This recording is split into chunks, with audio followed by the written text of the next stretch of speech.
Olá, muito boa noite. Estamos de volta. Girassol Jornal, edição de sábado. Comerciantes do mercado do 30 preocupadas com a diminuição da procura pela mandioca em consequência do alerta do Ministério da Saúde. Aeroporto Dr. António Agostinho Neto inicia amanhã a operação de voos de passageiros na rota Luanda-Cabinda e vice-versa. Em Cabinda, a população enaltece relevância do 11 de novembro, Dia da Independência Nacional. O vice-presidente da República a caminho do Azerbaijão para participar da COP29. O governo dos Estados Unidos da América acusa Irão de tentar assassinar o presidente eleito Donald Trump. Para ver ainda neste Girassol Jornal, notas de atualidade desportiva. Boa noite, começamos agora.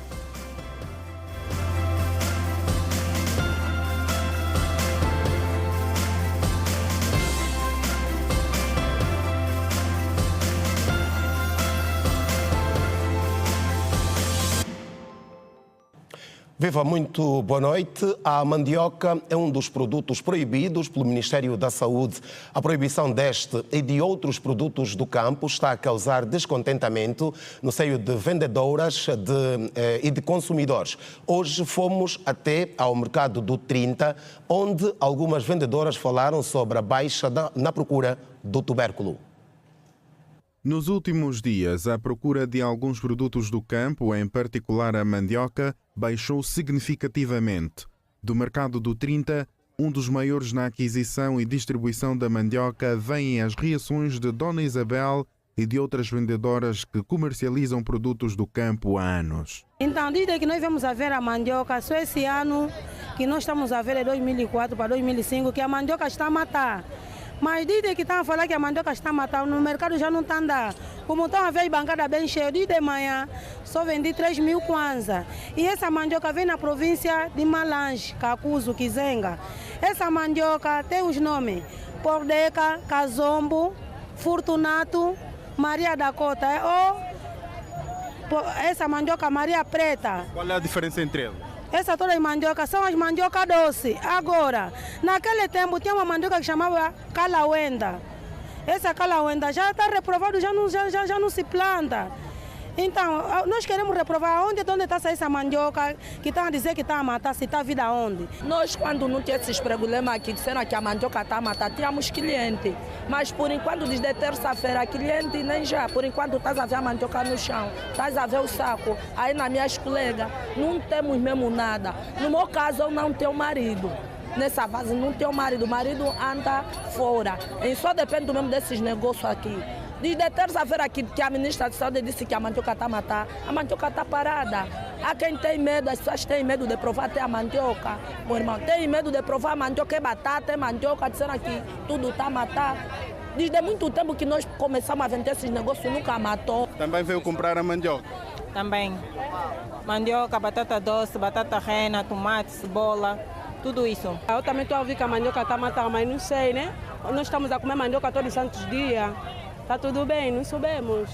Enquanto se aguarda por um esclarecimento mais detalhado sobre a proibição do Ministério da Saúde, cada um tenta encontrar o caminho mais fácil para explicar e lidar com a situação. Os jovens, às vezes, na lavra, eles vão, roubam o negócio das senhoras.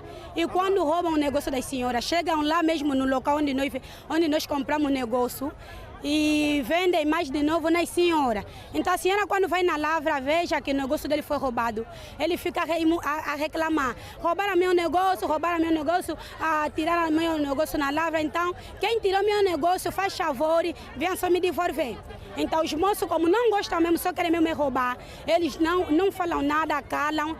E depois a senhora faz como: quem não quer aparecer e me entregar o meu negócio, o que eu vou lhe fazer não é de bem. Então a pessoa que comprou e a pessoa que roubou, a senhora faz ritual dela e aí pronto, tudo ataca já as consequências aí, surge nas pessoas naquele que comprou e aquele que roubou. A mandioca não está amarga não. Às vezes aquele que levou a mandioca, a ver roubou, então envenenaram, por isso que estão falando que a mandioca tem veneno, a mandioca não tem veneno. A mandioca do tempo da nossa mãe nunca tinha mandioca com veneno. Como está falando que a mandioca está envenenada? A mandioca não está envenenada nada. Apesar do aviso ministerial tornado público há alguns dias sobre a mandioca e outros produtos, O certo é que há ainda populares a consumir estes alimentos sem os cozinhar, fritar ou assar. A província de Benguela acolheu uma feira dedicada à agropecuária, pescas, hotelaria e turismo para saudar o 11 de novembro, Dia da Independência Nacional. O evento junta empresários que durante 3 dias irão expor as potencialidades económicas daquela região. São mais de 80 expositores presentes na feira agropecuária, pesca, hotelaria e turismo que decorre na cidade de Benguela, no âmbito das comemorações dos 49 anos de independência. No ato de abertura, o vice-governador para o setor técnico enalteceu a iniciativa do empresariado local, que procuram cada vez mais alavancar o setor econômico da província com atividades semelhantes. E os nossos empresários em Benguela, em particular, habituaram-nos sempre com esta demonstração de forças e de advento.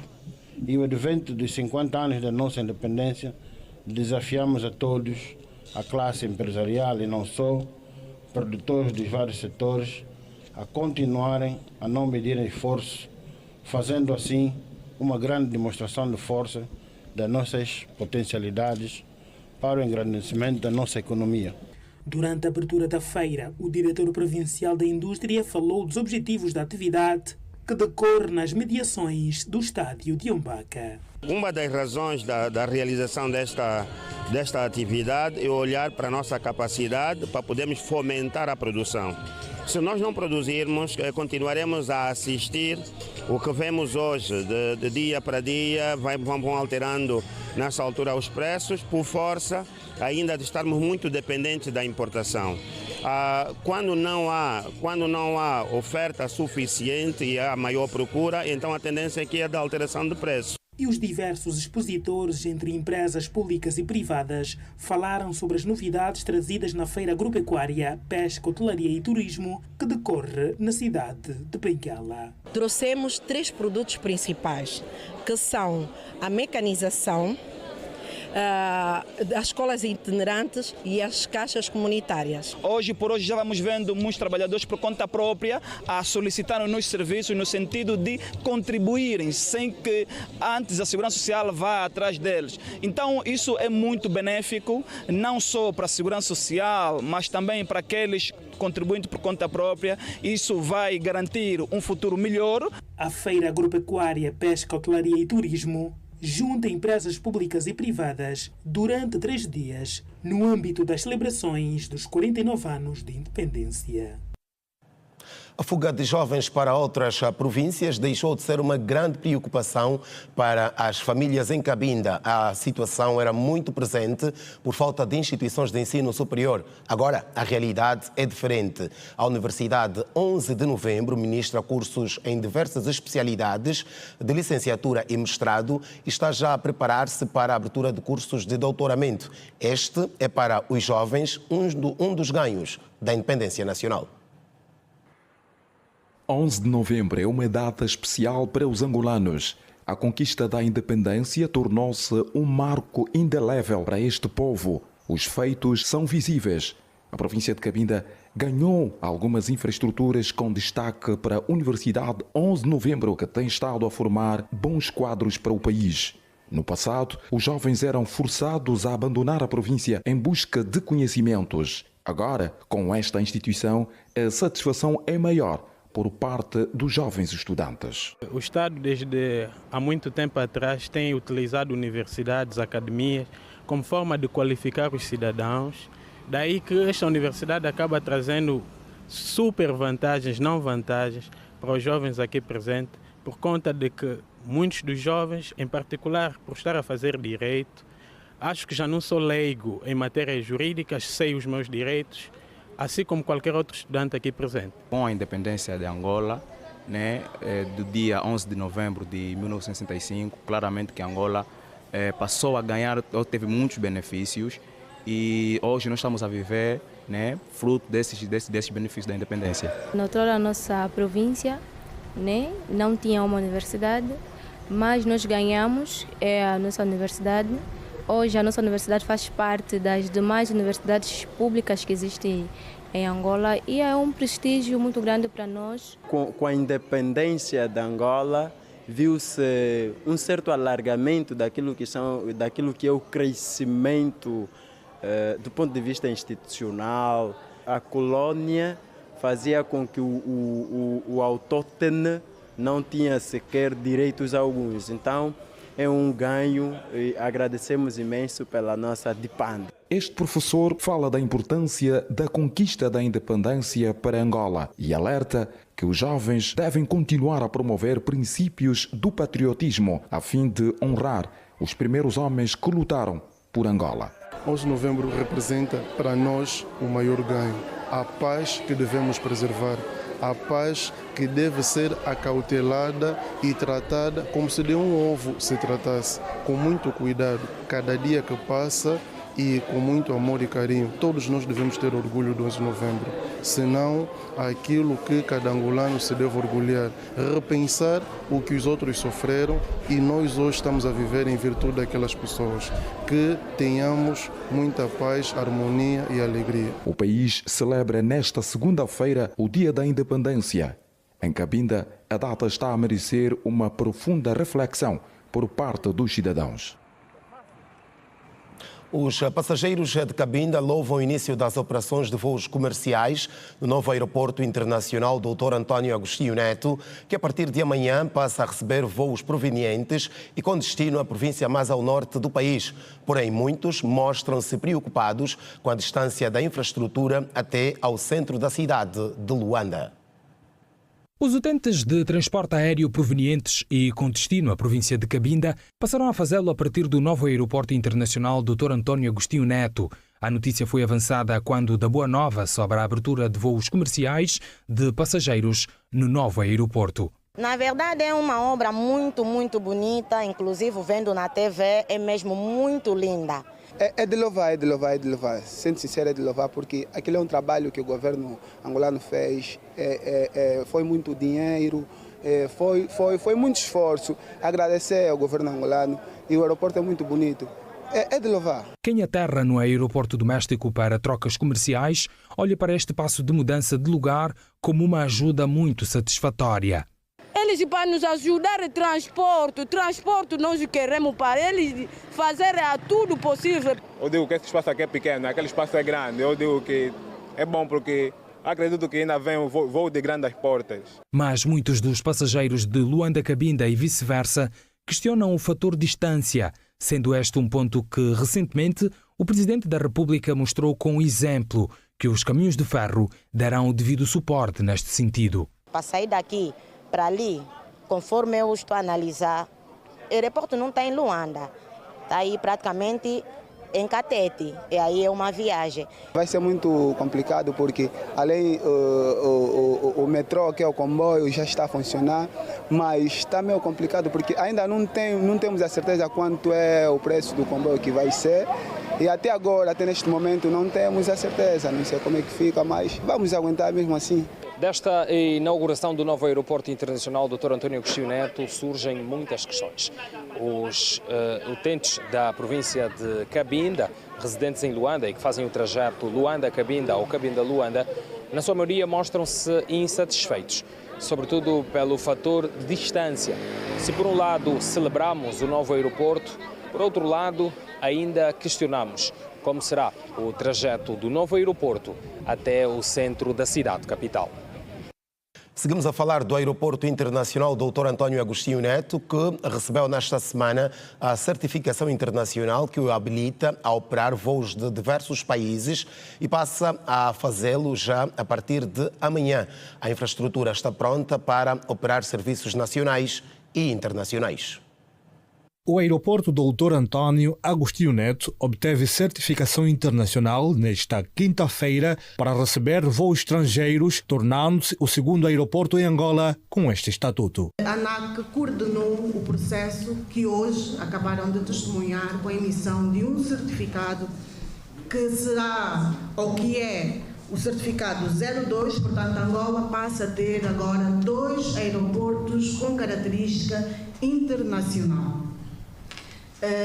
São 5 fases que foram corretamente bem cumpridas, cumprindo assim com aquilo que é a orientação internacional, mas principalmente a regulação de segurança aérea de Angola. O que eu quero dizer é que a nossa regulação cumpre com aquilo que são as normas e práticas recomendadas pela Organização da Aviação Civil, logo nós acabamos por estar a cumprir 2 em 1, ou seja, a legislação nacional em compliance com a legislação ou orientação internacional. Segundo o operador temporário, as companhias aéreas internacionais não demonstraram resistência quanto à transferência de operações e começarão a operar no novo aeroporto a partir de 31 de março de 2025. Foi um processo longo, processo histórico, desde a construção e edificação dessa infraestrutura até a sua certificação.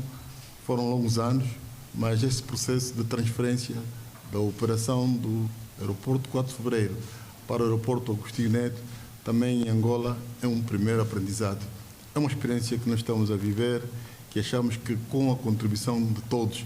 Cerca de 50% dos espaços comerciais do aeroporto estão ocupados e prontos para funcionamento, incluindo restaurantes, cafés e áreas de alimentação rápida, garantindo infraestrutura completa para o início das atividades. Fica, porém, dizer que estamos prontos, em prontidão, para podermos iniciar as nossas operações de processamento de passageiros e carga de porão.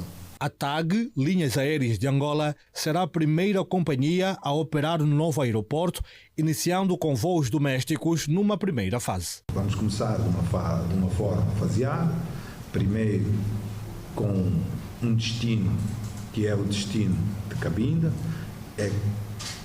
O destino de Cabinda foi selecionado por ser o único que tem 4 frequências ou 5 frequências diárias, no sentido de transportarmos entre 450 a 600 passageiros dia, nos 2 sentidos, de maneira que possamos pôr toda a estrutura aeroportuária em funcionamento. A Tecul reforçou a frota com 35 autocarros para o novo aeroporto, oferecendo 10 rotas com 3 opções de serviço e tarifas distintas. Com uma frota inicial de 35 novos autocarros para fazer essa cobertura.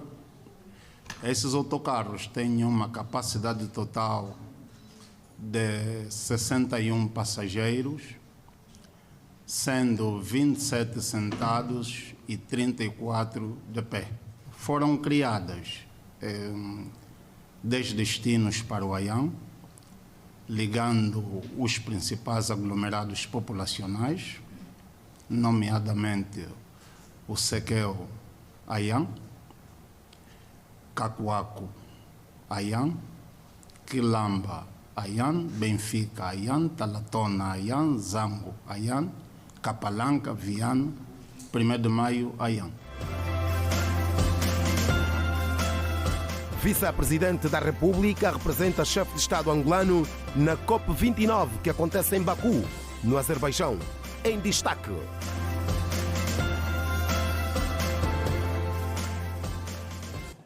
É para mais daqui a pouco. Por agora falamos que Luanda continua a registrar um nível considerável de acúmulo de resíduos sólidos em algumas das principais valas de drenagem, como a da 10ª Esquadra no Talahad, no município do Kazenga, situação que está a deixar preocupados os cidadãos, tendo em conta o aproximar das chuvas. Já no distrito urbano do Rangel, a nossa equipa de reportagem constatou na vala da Senado da Câmara um nível alto de águas paradas. Com o aproximar das chuvas, os munícipes do Kazenga dizem estar preocupados com a concentração de lixo na vala de drenagem da 10ª Esquadra. Fabiano Tavares é de opinião que deve existir limpeza regular nos canais de escoamento das águas para se evitar danos maiores durante as quedas pluviométricas. Mesmo preocupante, há necessidade de haver uma, posso assim dizer, uma revolução nas empresas de limpeza. Para a dona Felisbela, a problemática de concentração de resíduos sólidos nas valas de drenagem muito tem que ver com a consciencialização dos munícipes. A moradora do bairro Talahad, há mais de 30 anos, vê na aplicação de medidas duras como uma das formas de inibir o depósito de lixo nas valas. Não pode ser tudo o governo. Não, nós também podemos fazer com que a nossa cidade fique limpa. Agora, o que é preciso é que as administrações usem políticas severas de forma que os moradores possam participar nesse processo de limpeza. O lixo tem de se colocar no lugar próprio.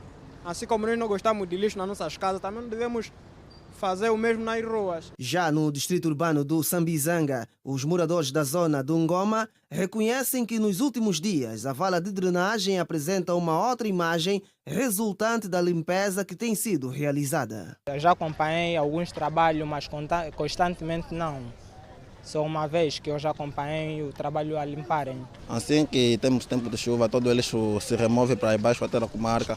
E a comarca parece a charrua que remove sempre todo o lixo, que a vala sempre permanece limpa. Se tiver sempre limpo, não tiver lixo não, porque sempre que tiver mais lixo acumula-se doença para a gente. As crianças que entram por aí procuram de outras coisas. Na vala de drenagem da Senado da Câmara, no distrito urbano do Rangel, foi possível constatar que o nível da água proveniente dos esgotos se encontra acima do normal. Importa salientar também que o trabalho de limpeza nas valas de drenagem, linhas de águas pluviais, sarjetas, coletores e a remoção dos resíduos sólidos para mitigar os problemas nestes recintos durante o período das chuvas foi intensificado pela Unidade Técnica de Gestão de Saneamento de Luanda.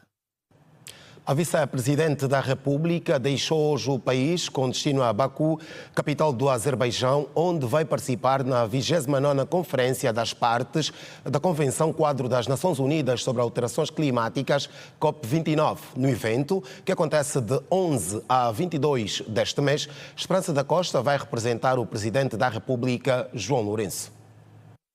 De acordo com um comunicado de imprensa dos órgãos de apoio ao vice-presidente da República, a COP29 constitui uma oportunidade importante para acelerar as ações contra a crise climática, promoção de soluções concretas face aos atuais problemas ambientais, com realce para a redução de emissões de gases de efeito estufa, bem como a apresentação pelos Estados dos Planos Nacionais de Ação Climática atualizados, com base nas diretivas do Acordo de Paris. Os referidos planos de ação deverão ser entregues pelos Estados no início de 2025. O objetivo da COP é limitar o aquecimento global a 1,5 graus Celsius e encorajar os países a agilizarem planos de investimento que promovam os Objetivos de Desenvolvimento Sustentável. A tão aguardada COP29 lançou oficialmente sua programação abrangente para as zonas azul e verde. A programação abrange tanto a Blue Zone, onde as negociações formais e a tomada de decisões acontecem, quanto a Green Zone, é um espaço aberto ao público que apresenta uma variedade de exposições, workshops e eventos culturais relacionados às mudanças climáticas. A programação para ambas as zonas inclui uma gama diversificada de tópicos como adaptação, mitigação, tecnologia e finanças climáticas. O pavilhão do Azerbaijão vai apresentar várias sessões abrangendo vários dos principais dias temáticos, incluindo finanças, energia, ciência, capital humano e transporte de 13 a 22 de novembro. Elas serão lideradas por uma série de partes interessadas importantes dos setores público e privado. Na COP29, a vice-presidente da República, Esperança da Costa, lidera uma delegação em que fazem parte a ministra do Ambiente, Ana Paula de Carvalho, técnicos do ambiente, ambientalistas, representantes de associações da sociedade civil que lidam com temas ligados ao ambiente e às alterações climáticas. O ministro da Administração do Território, Dionísio da Fonseca, realizou hoje uma visita às infraestruturas do município de Icolo-Ibengo no contexto das atividades da Comissão Instaladora para a nova divisão político-administrativa do país. Durante a ação, a comissão responsável pela organização e preparação das condições administrativas, humanas e materiais para o funcionamento das novas províncias inspecionou um total de 3 administrações municipais, comunais e distritais. A comissão responsável pela instalação da nova divisão político-administrativa visitou o Icolo-Ibengo, onde foram definidos os limites territoriais, interprovinciais e intermunicipais entre Luanda e a futura província. Diversas infraestruturas habitacionais, como a centralidade do Sekele e o Zango 8000, que atualmente pertencem a Luanda, serão incorporadas ao território do Icolo Ibengo. Hoje é mais claro.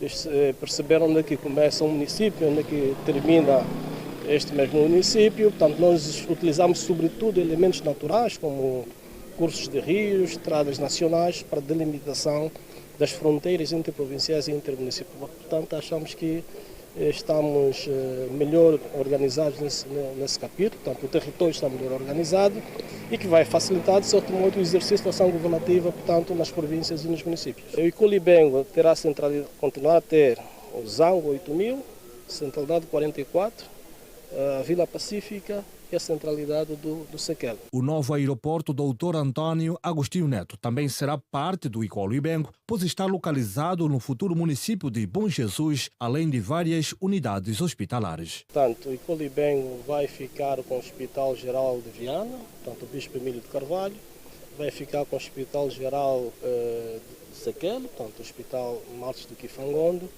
para além do Hospital Municipal que já está aqui a funcionar e de uma rede de vários centros de saúde e postos de saúde. Bom, o novo aeroporto, que é o aeroporto Dr. Antônio Agostinho Neto, tem como sigla FNBJ. BJ é Bom Jesus.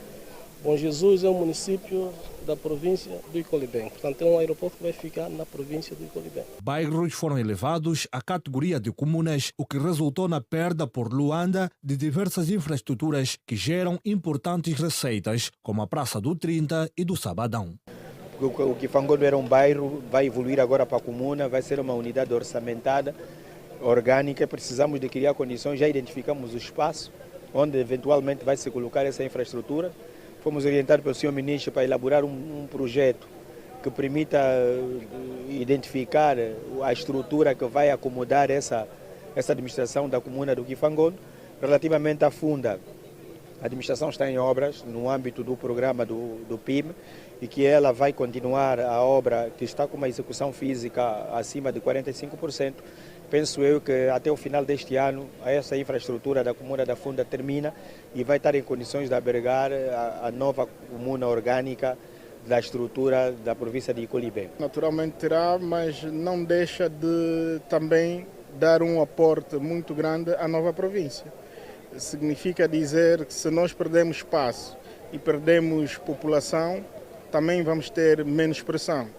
E aí esta partilhamos quer o espaço, quer a população e também a pressão com a nova província. A comissão, liderada pelo ministro da Administração do Território, Dionísio da Fonseca, visitou 13 pontos estratégicos, incluindo as administrações de Icolo Ibengo, Catete, Calumbo, Funda, Cabiri, Kifangondo e Sekele. Na província da Huila, de janeiro a outubro deste ano, 24 pessoas perderão a vida por causa da raiva, resultado da mordedura de animais vadios. Para inverter a situação atual, teve início nesta sexta-feira a campanha de vacinação massiva de animais, que vai durar 9 dias. 24 pessoas morreram na província da Huila, vítimas da raiva provocada por mordeduras caninas de janeiro a outubro deste ano. De acordo com o diretor provincial de Agricultura, Pedro Conde, a situação preocupa as autoridades locais que, para inverterem o quadro, iniciaram esta sexta-feira uma campanha massiva de vacinação animal contra a doença. O responsável garante estarem criadas todas as condições logísticas para a campanha de 9 dias e que na província estão disponíveis mais de 200 mil doses de vacinas. Em função do número elevado que o ataque, ou seja, a raiva está a causar a nível da província e não só, foi a razão que levou com que houvesse essa mobilização massiva de recursos a nível do Ministério, a nível do Governo, para que esse processo tivesse início hoje. Nós registramos, tanto até o mês passado, perto de 24 casos de mordedura que resultaram em óbito. Então, isso é que preocupou o governo em acelerar esse processo de vacinação de maneira que possamos mitigar este processo a nível da nossa província. E estamos em crer que poderemos, com essa atividade, reduzir de grande forma, em grande medida, o índice de ataque de animais. Nós recebemos, a partir do Ministério, cerca de 203 mil doses, com uma previsão de vacinação cerca de 194 mil animais. Para os munícipes proprietários de animais domésticos, a campanha é bem-vinda para a prevenção à doença. A vacina está cara. Está cara. Já de hoje nós não conseguimos mais ou menos conseguir dar os medicamentos para proteger aquela pessoa. Eu estou aqui por causa da vacina, porque nós sabemos que a vacina é importante, porque vai nos evitar certas doenças. Praticamente os cães raivosos devemos ter muito cuidado, devemos ter o controle da vacina. Vamos agora para um breve intervalo. Quando voltarmos, vamos falar sobre o orçamento participativo e ainda sobre o consumo de pão no país.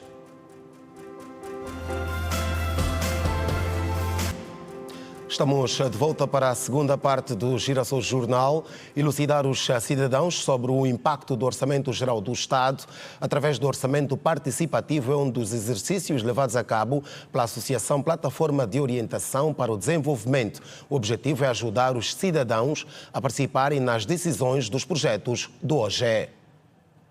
Este é um dos assuntos que irá igualmente nortear a realização do encontro metodológico da APODES, que está a decorrer na cidade do Sumbe, província do Kwanza Sul. O delegado de Benguela fala de como tem sido a dinâmica junto das comunidades. Para este ano, consubstanciou-se em 3 fóruns, que é o Fórum de Prestação de Contas, o Fórum de Auscultação e Recolha de Contribuições para a elaboração do orçamento da administração municipal, bem como o Fórum de Repriorização. No primeiro fórum, que é o Fórum de Prestação de Contas, os gestores públicos têm de fazer a prestação de contas junto dos munícipes, no sentido de poder apresentar como foi gasto o dinheiro público de um determinado exercício econômico. Por seu turno, a coordenadora da APODES de Malange explica a importância de levar aos cidadãos o conhecimento sobre as nuances do Orçamento Geral do Estado. Para nós é tão importante participar, porque aí conseguimos entender dos munícipes o que realmente eles passam de necessidade, o que realmente o nosso Estado angolano tem feito para com essas pessoas. A APODES não só levou a cabo este treinamento, ou seja, esta fase, que era primeiro a recolha de contribuições e depois passamos para a prestação de conta, que era saber dos munícipes junto daquilo que é o corpo do governo, quanto de orçamento eles recebem por ano, quanto tem implementado, quais são os benefícios que essa mesma sociedade já obteve diante do orçamento participativo. Tal exercício funda-se nos pilares da organização, consubstanciado no reforço da democracia e ainda a participação dos cidadãos na vida sociocultural das comunidades. Primeiro, o reforço da democracia, depois a mobilização dos cidadãos de modo a participarem de forma ativa no processo sociocultural e também a promoção de projetos concretos que visam a orientação dos cidadãos, agregam valores com o objetivo de elevar o nível de cidadania, portanto, no seio dos cidadãos. Um dos focos da Associação Plataforma para o Desenvolvimento tem sido o trabalho com as comunidades no capítulo do orçamento participativo. Esta organização tem trabalhado com as comunidades no sentido de elucidar as mesmas a terem noção da importância do Orçamento Geral do Estado e a participação dos cidadãos. 10 toneladas de bens diversos de primeira necessidade e produtos de higiene foram doados à Associação Angolana de Direito e Inclusão de Mulheres com Deficiência pelo Grupo ANSEBA. A ação solidária, de acordo com a presidente da organização, vai minimizar as dificuldades de muitas mulheres que enfrentam diversos desafios, como a falta de emprego e de cadeiras de roda para a locomoção. Com mais de 2.000 associadas, a Organização de Direito e Inclusão de Mulheres com Deficiências beneficiou hoje de doações de bens alimentares de primeira necessidade e produtos higiênicos para minimizar as várias dificuldades da associação. Dentre os desafios enfrentados diariamente por estas mulheres, destaque para a falta de meios de compensação, como canadianas e cadeira de rodas, assim como a procura pelo primeiro emprego, onde muitas das vezes encontram barreiras por parte das entidades empregadoras. Muitas pessoas com deficiência são formados, têm formação acadêmica, superiores, são formados também em formações que podem trabalhar, que são técnicos, mas na área de empregabilidade tem muita dificuldade para aceitar uma pessoa com deficiência. O que a gente tem feito é fazer divulgação, escrever para as empresas. Tem algumas empresas que aceitam, tem algumas empresas que não aceitam. É normal, também não podemos insistir. E quando tem concurso público, algumas empresas cumprem, outras empresas não cumprem. Entretanto, a presidente da associação, Luísa Mendonça, entende que existe alguma falta de preparação por parte de muitos funcionários, onde as suas associadas procuram por estágios de trabalho e emprego e, por conta disto, alguns direitos têm sido violados. Às vezes que cria barreiras são mesmo funcionários de base que às vezes não têm conhecimento das leis que defendem as pessoas com deficiência. Muitas das vezes acaba de criar barreira a essa pessoa, mas o diretor e o PCA ou o máximo titular da pasta, se calhar já orientou. Muitas das vezes também as pessoas passam despercebidas ou fazem, não digo que fazem de propósito, é meio falta também de conhecimento. Luísa Mendonça fez saber ainda que a associação tem realizado palestras motivacionais e de capacitação para elevar a autoestima das mulheres, de modo a acreditar nas suas qualidades e valor diante da sociedade. Nós fizemos trabalho de empoderar a mulher. O nosso trabalho aqui é dar a rede do anzol para a mulher e pescar. É formação acadêmica, formação profissional. Todos os dias no nosso encontro, quinzenalmente, nós realizamos palestras ou então mesa redonda, como a mulher deve se posicionar. O facto de ser deficiente não impede com que ela não pode ir à luta. Ela deve sim ir à luta. A par dos bens doados, avaliados em cerca de 10 toneladas de produtos diversos, o grupo empresarial Anseba assegura que a inclusão de pessoas com deficiências na sua organização faz parte de uma das suas vocações. Bom, nós estamos a falar de aproximadamente 10 toneladas de produtos diversos, compostos por produtos da cesta básica, produtos higiênicos, bebidas não alcoólicas. Então são esses produtos que nós cá trazemos. Sem descurar que existe uma legislação que obriga, de facto, a que as empresas tenham no seu quadro pessoas com deficiências, mas para além desta obrigação legal, não deixa de ser verdade que a nossa empresa, no âmbito do grupo de empresas que nós temos pessoas inseridas com deficiências. A Associação de Direito e Inclusão de Mulheres com Deficiências existe há 9 anos e tem representação a nível nacional.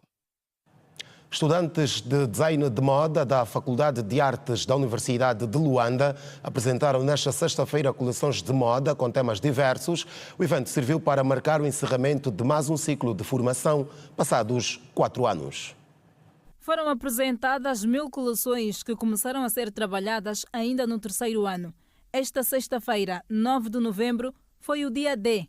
Sobre a passarela, amostras do que os estudantes andaram a aprender ao longo dos 4 anos de formação. Decidiu usar a arte para apresentar o seu parecer sobre a influência das redes sociais para a construção da identidade dos adolescentes. Eu trouxe uma coleção a mostrar como é que as mídias sociais e a internet têm servido de forma negativa ou positiva como influência para a criação de identidade do nosso adolescente e dos nossos jovens hoje. Através da nossa vestimenta, hoje não conseguimos ver meninas a conservar os corpos, porque na internet está exposto tudo e acabamos muitas das vezes perdendo a essência daquilo que era a mulher africana. Os estudantes olham para o evento realizado todos os anos como uma oportunidade de mostrar o resultado da união entre a criatividade e a arte. Eu estou a falar sobre os reis do Reino Congo, numa perspectiva futura.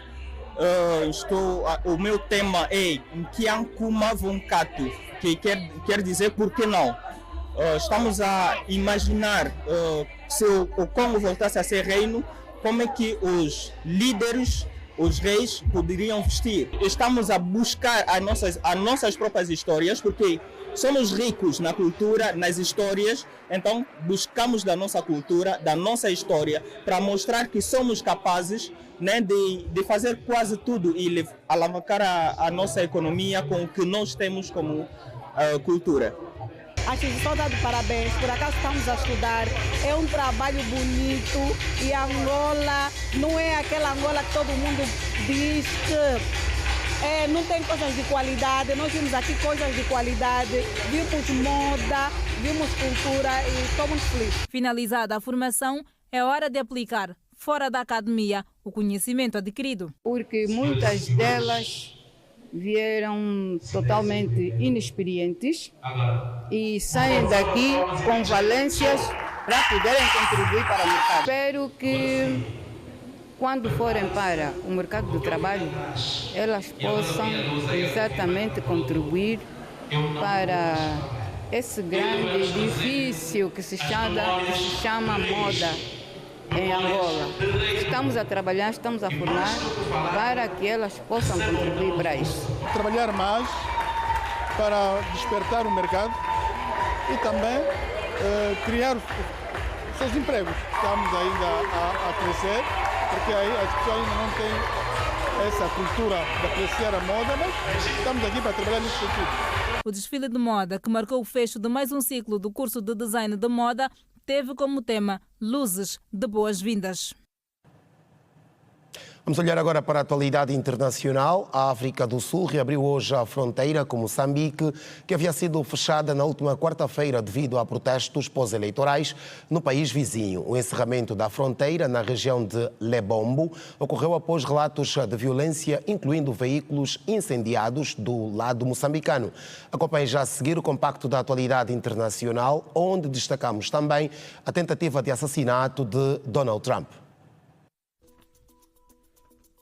O governo dos Estados Unidos da América acusou o Irão de orquestrar planos para assassinar 2 alvos específicos, o presidente Donald Trump e um jornalista iraniano no asilo, identificado como sendo crítico do regime do Teherão.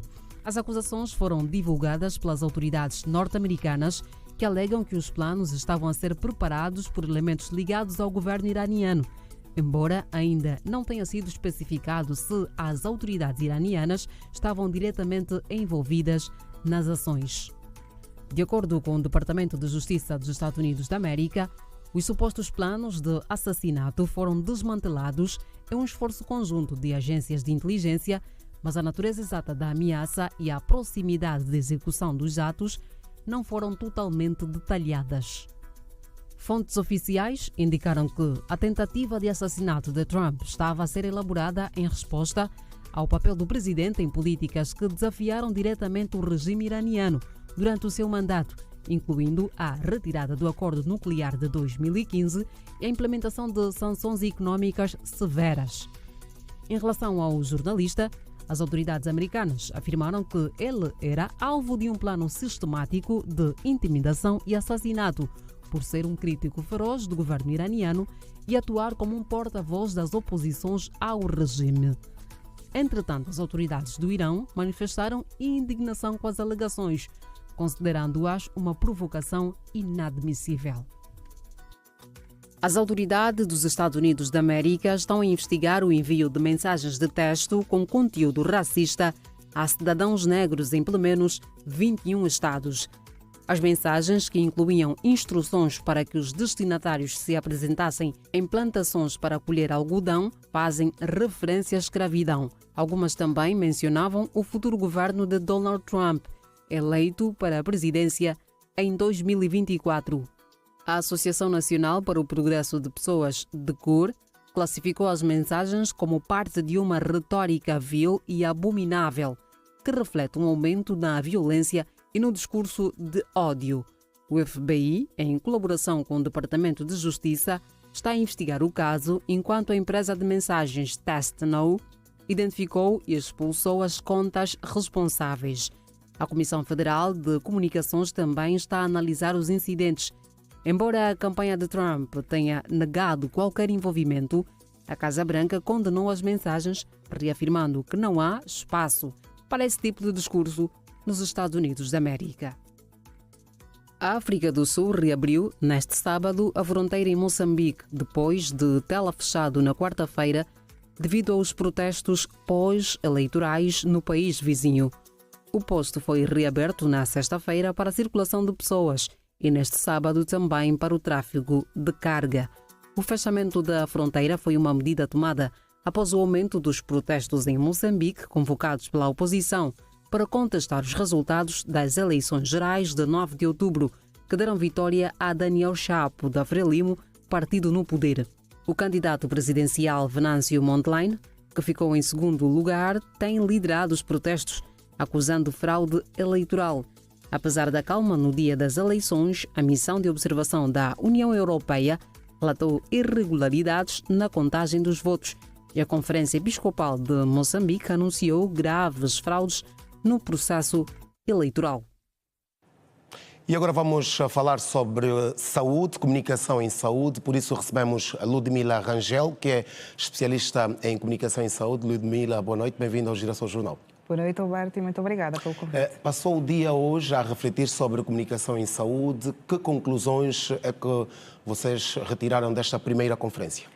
Uma das principais conclusões que foi retirada desta primeira conferência é que precisamos trabalhar cada vez mais na comunicação interpessoal e interprofissional. Ou seja, os profissionais precisam se comunicar mais entre eles e, acima de tudo, precisamos trabalhar muito naquilo que é a comunicação com pacientes com dificuldades neurológicas, entre aspas, vamos assim dizer. Estamos a falar de pacientes que são acometidos, por exemplo, ou que vivem com autismo, síndrome de Down e tudo mais, doenças do género que afetam o desenvolvimento neuropsicomotor da criança ou do adulto e que precisamos de comunicar mais sobre este assunto, precisamos de educar mais os profissionais que têm estado a atuar nesta área a nível do nosso país. Mas quem tem estado a falhar nesta comunicação? O médico ou os próprios encarregados de educação, os próprios pais? Todos nós, Alberto, de alguma forma temos estado a falhar em um determinado ponto e precisamos comunicar mais e melhor.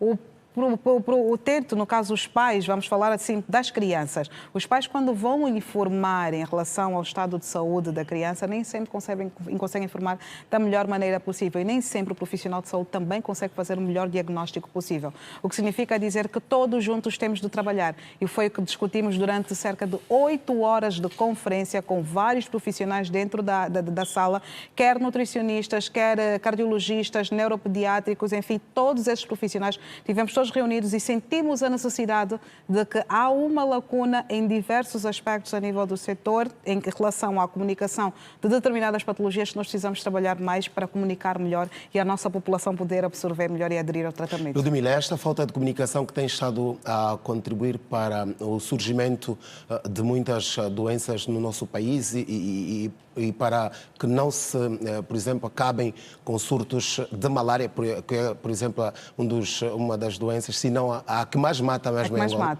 Esta falta de comunicação tem estado também a ser uma das causas deste problema? Vamos olhar para um ponto. Nós precisamos comunicar para prevenir.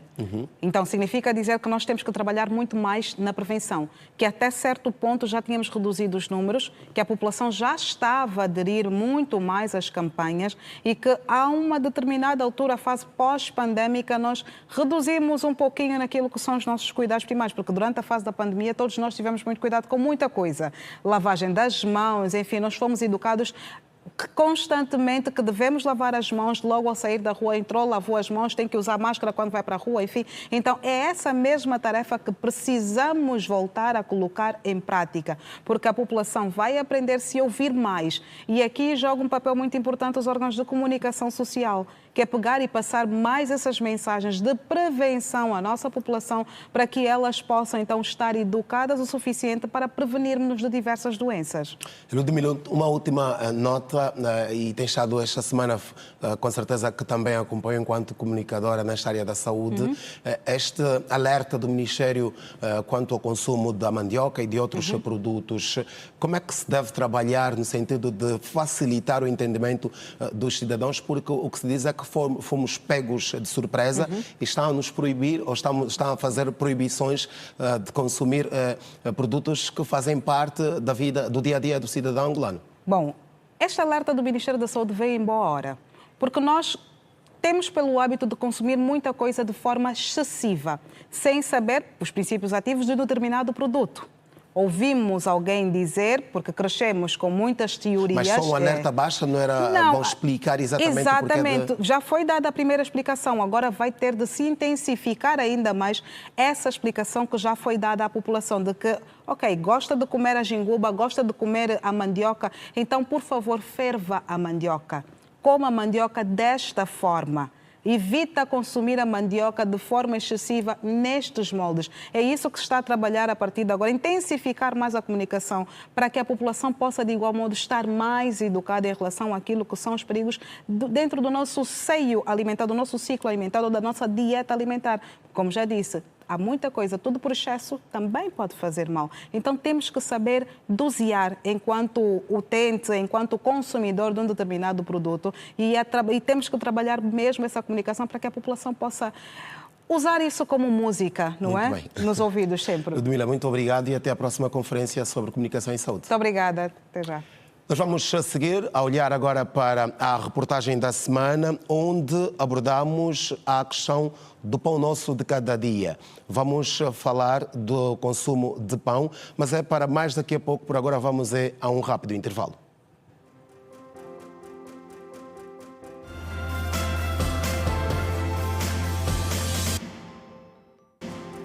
Estamos de volta para o terceiro bloco do Girassol Jornal e abrimos a falar do pão nosso de cada dia, que é o destaque na reportagem da semana, com reflexões que passam pela produção, qualidade, oferta e variação de preços no mercado angolano, claro, sem deixar de parte a disponibilidade da matéria-prima. A proposta é da Fernanda Gonga. Acompanhe.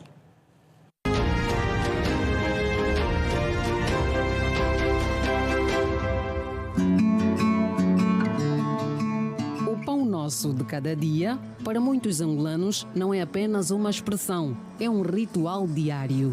Se não tiver pão, vou-te ser sincero, é tristeza em casa. Podes dar um outro tipo de refeição. Pode ser arroz ou massa.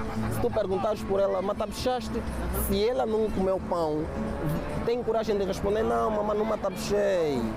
Em Angola, sem o pão, nós não vivemos. É o pão e o arroz, porque é um alimento que muitos nós gostamos. Para este senhor, o valor cultural do pão não se mede em kwanzas, apesar de calcular que gasta cerca de 10 mil por semana para a compra. O pão vem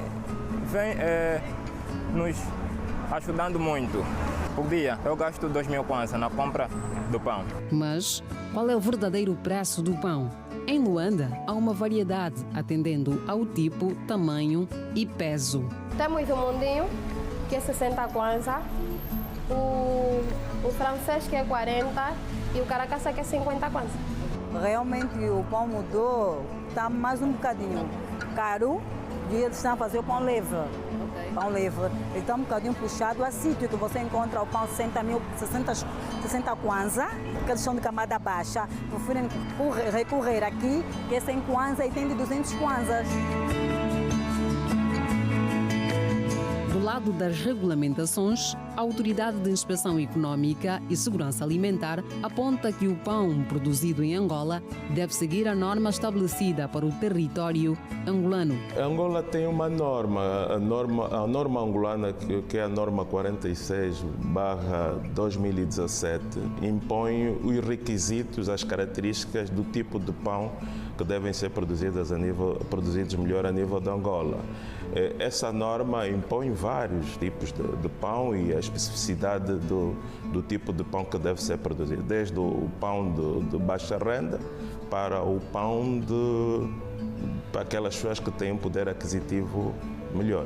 Se o operador econômico não extravasar os 20% que o Decreto Executivo 77/16 impõe sobre os limites de margem de comercialização, este operador econômico tiver a obedecer os 20% da sua margem, ele não estará a especular. Atenção a todos os que estão aí em casa. Agora, nós vamos literalmente colocar as mãos na massa para produzirmos o pão. O pão nosso de cada dia, que vai à mesa de todos os angolanos, quase que todos os dias, passa por um processo de produção que obedece há algumas regras simples, mas as panificadoras e as padarias podem fazer o pão de acordo à própria norma que eles impõem de peso ou então tamanho. Mas de acordo com o especialista aqui ao lado, a quantidade de sal que deve conter um pão é universal.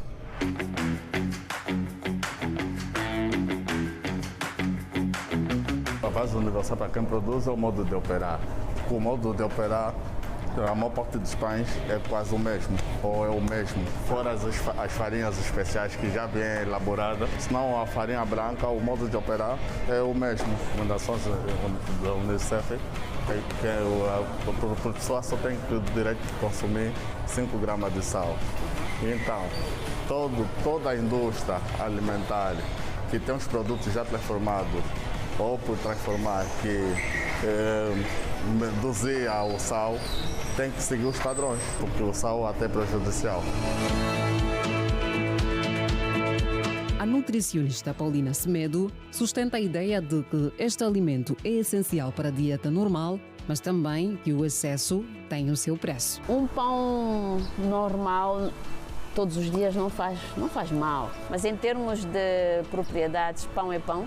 Qualquer pão que a gente encontra tem as suas propriedades e tem o mesmo fim. Só o pão não é tão calórico. Apesar de a farinha ser um produto com um índice glicêmico alto, quer dizer, a farinha, quando entra no nosso organismo, vai provocar uma subida de glicemia, dos índices de açúcar. E aí, apesar disso, não é tão grave. O problema é quando enchemos o pão com maionese, com manteiga, com atum com óleo, com chouriço, essas coisas todas. Aí é que o pão fica, não diria perigoso, mas aumenta as suas calorias. E para a saúde não pesar tanto quanto as sacolas do pão, a recomendação é clara. A doença celíaca é uma doença que cursa com, digamos, a capacidade do indivíduo não suportar, não tolerar. É uma falta de tolerância de um componente do trigo que é glúten. O glúten é um componente do trigo que, em algumas pessoas sensíveis, por essa condição autoimune, porque a doença celíaca é uma doença autoimune, em que pode desenvolver algumas reações. A reação de inflamação dos intestinos, ao edema dos membros inferiores ou do corpo, a má absorção dos nutrientes e pode levar a pessoa à desnutrição e outros problemas de falta de imunidade. Portanto, as pessoas que têm uma doença celíaca devem ter cuidado e preferir outros hidratos de carbono, outras farinhas como o arroz, que não contém glúten, para a sua alimentação. Já as vendedeiras têm outra história para contar. Podemos vender pão.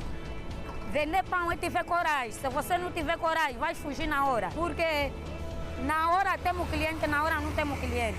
Elas falam dos desafios da venda do pão. Ganha uns 2.000, ou 3, ou 2,5, e aqui depende. Embalagem também conta-se. Nós aqui até o senhor só nos dá por assim de graça.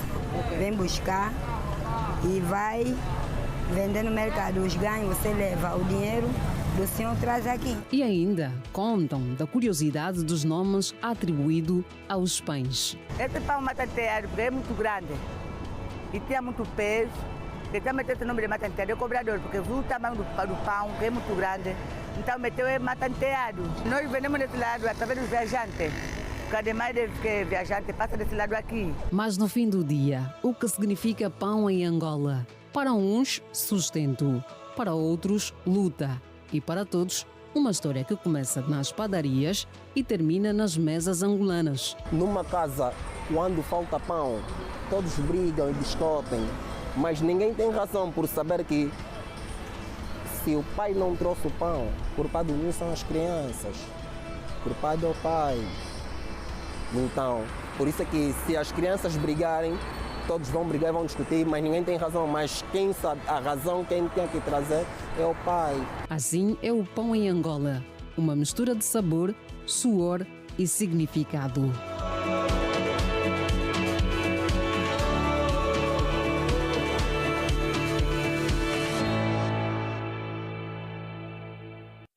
O Pão Nosso de Cada Dia na proposta da reportagem da semana da Fernanda Gonga. O 1º de agosto recebeu e venceu o Desportivo da Huila por 2-1. Os militares cimentam assim o segundo lugar da tabela classificativa na jornada 9 do Girabola. O estádio 22 de junho não esteve lotado de adeptos para acompanharem a partida entre os militares. Na primeira oportunidade, o 1º de agosto marcou, mas o juiz anulou por fora de jogo.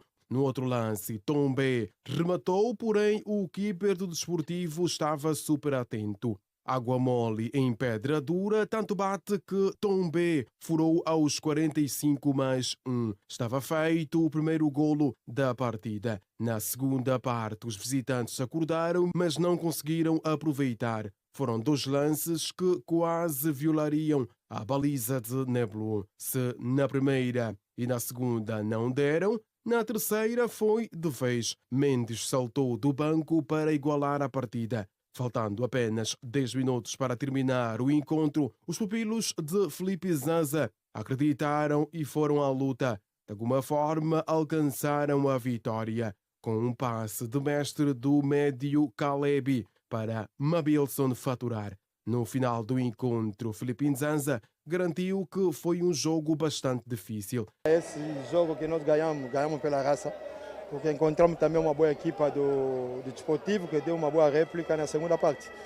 Mas vamos dar parabenizar os nossos rapazes, que foi até em cima, insistimos e ganhamos o jogo. Eu penso que ganhamos bem, foi um bom jogo.